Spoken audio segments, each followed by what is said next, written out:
So yeah, we're doing this evaluation of those projects that Minnie mentioned, and you started off fine with the sound, but then we lost that a little bit. So this is at the 6-month point, halfway through the projects that we carried out this interim evaluation.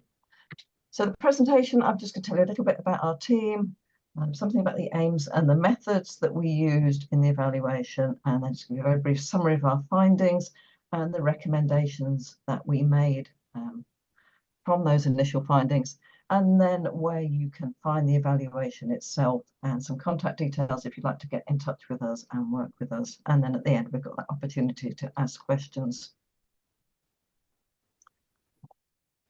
We're part of a team at Kingston University who are working on this pilot project, and what we're wanting to do is support community resilience at this local level.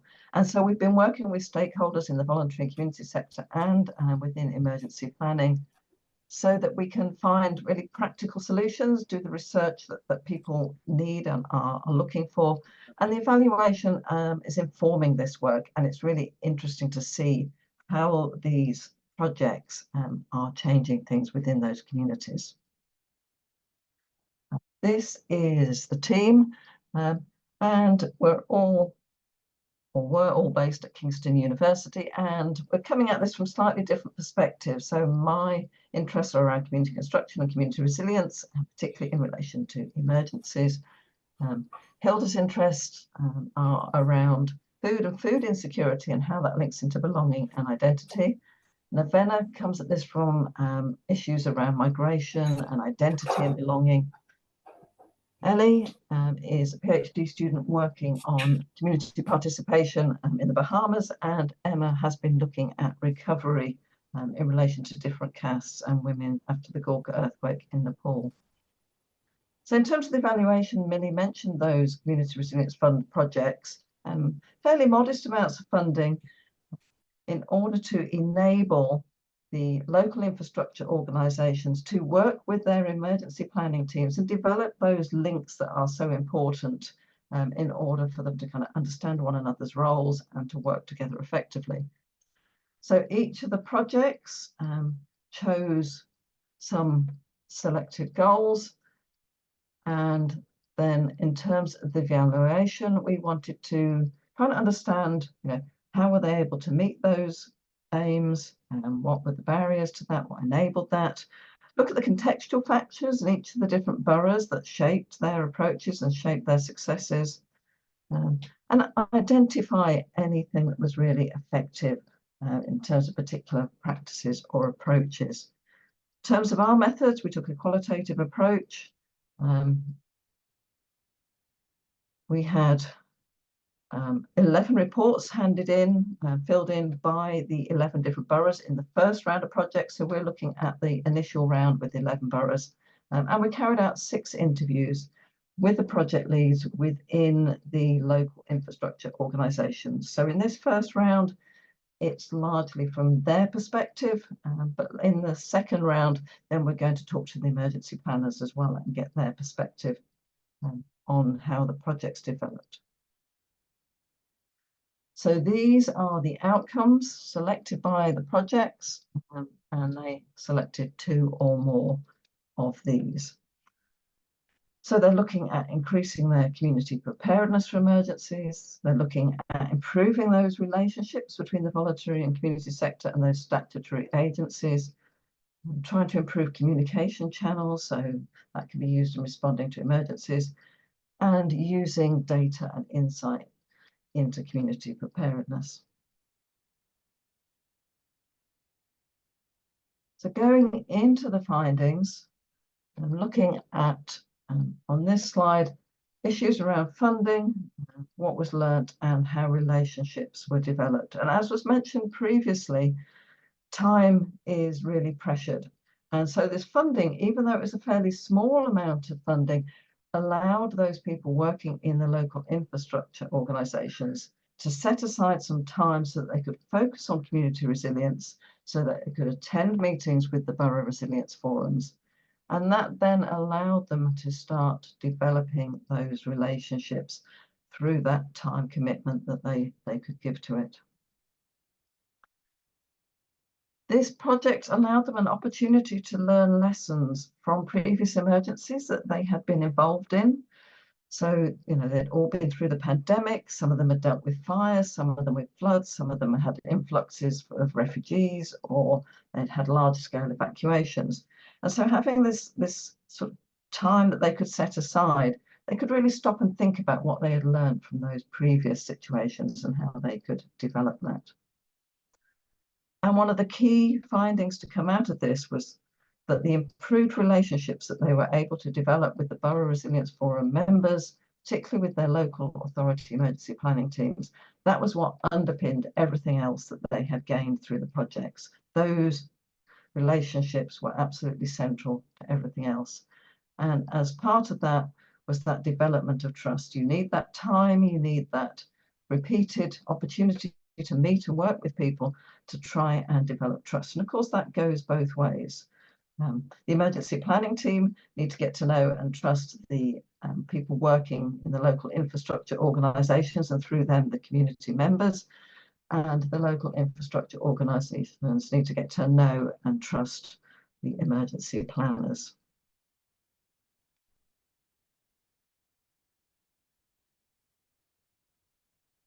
So one of the key things to come out of this was the importance of sharing up-to-date information. So the local infrastructure organisations, through their connections and their links into those emergency planning teams and borough resilience forums, were able to get access to reliable and up-to-date information on hazards, what hazards were there in their local area, and how they should respond to them. And so they were then making this available to local people through their community connections, making them available in a variety of formats, so different languages, making them accessible, perhaps to people with learning disabilities or people perhaps with sight problems. And so they were able to use their networks to make that information and get that information out there, and know that it was good quality, reliable, up-to-date information. Those organisations were also able to improve the business continuity of their own organisations and of the community organisations, so that if there is an emergency of some sort, then they can continue to operate. We know that these community organisations are supporting people all year round, all the time, promoting resilience. So being able to do that and continue to do that through an emergency is important. And so being able to understand business continuity, improve their own business continuity, and make sure that their community organisations can do that is important. And they were also able to make sure that the community resources that exist were better understood by the emergency planning people. They often didn't really fully understand what was out there in their communities, how much was already happening, and what a resource existed. And once that's understood, that can then start to be integrated into the emergency plans and used in a more effective way. And so projects were doing this in a number of different ways. There were data sharing agreements being set up. There were efforts to map resources so that they could make clear what was available in those communities. Information was made on databases and make sure that could be shared in a suitable format so it's useful. Some of them were setting up communication trees, so you'd know in an emergency who to contact, and then that information could be cascaded in a helpful way, and that it was done in a way that would not just, for example, rely on one person who might not be there, but there was a backup and it was a rigorous structure. And a number of the projects have made sure that their information is available online and in a user-friendly way, and that the emergency planners understand where that information is. So it's made everyone think differently about how that information is made available.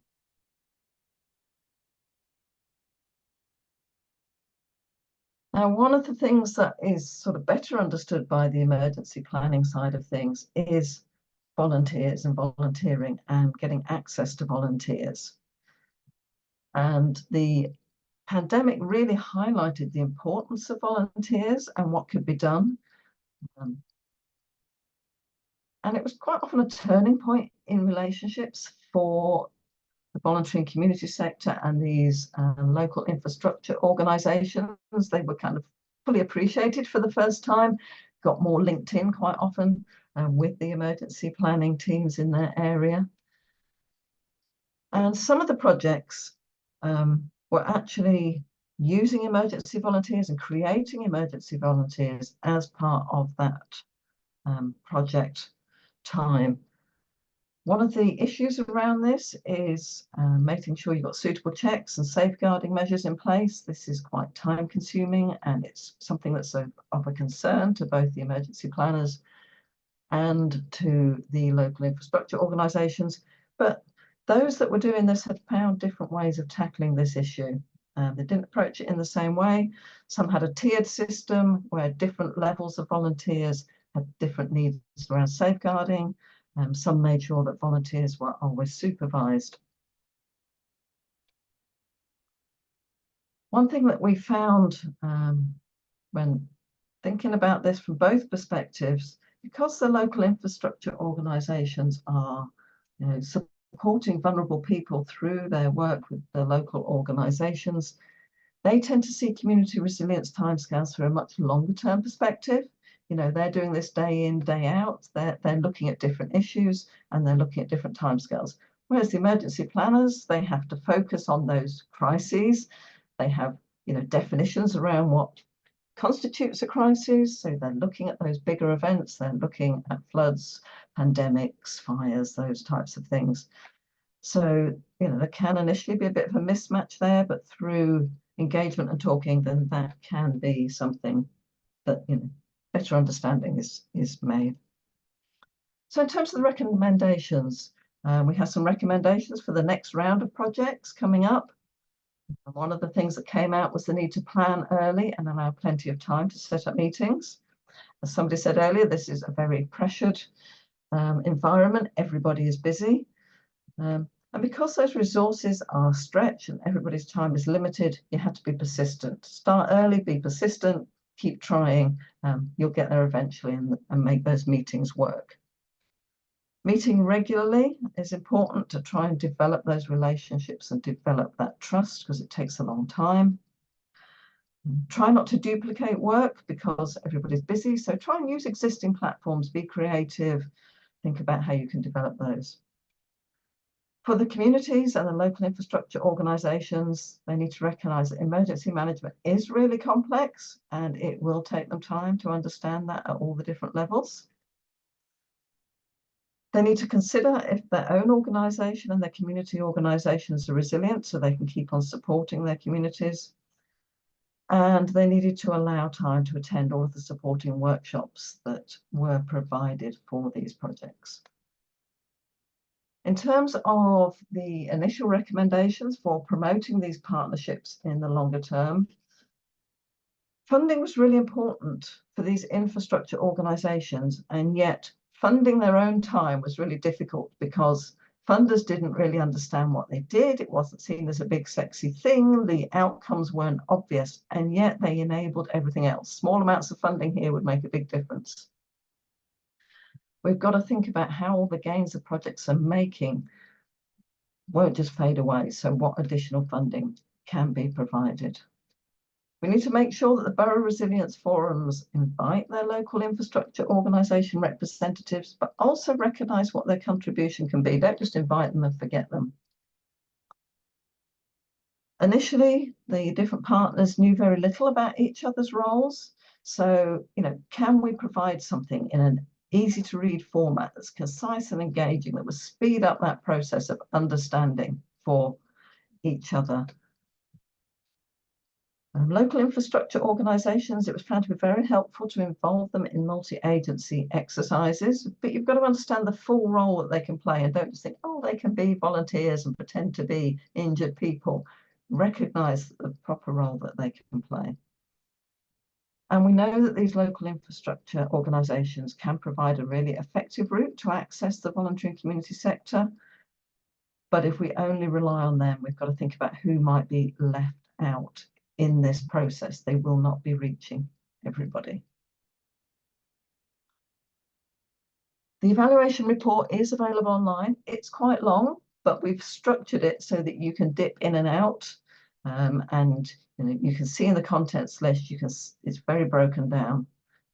You've got the analysis of the reports that the different organisations submitted. You've got the analysis of the interviews that we carried out.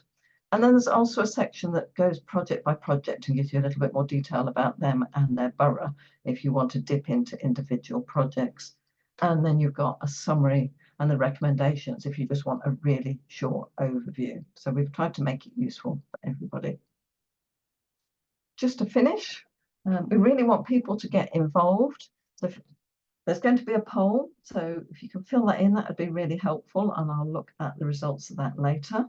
If anyone wants to give us any feedback or has any comments or questions, please get in touch. And we also want people to be involved in the wider research project that we're carrying out. So if you think in some way you'd like to be involved in an ongoing way, whatever your particular role, you're not just researchers, but stakeholders, please get in touch with us. And the 10-month evaluation reports, we're working on those now, and they should be out in September 2024. And rather than one single report, we're looking at a number of different reports targeted at different audiences. Some of those will be quite short, but there'll also be a longer report.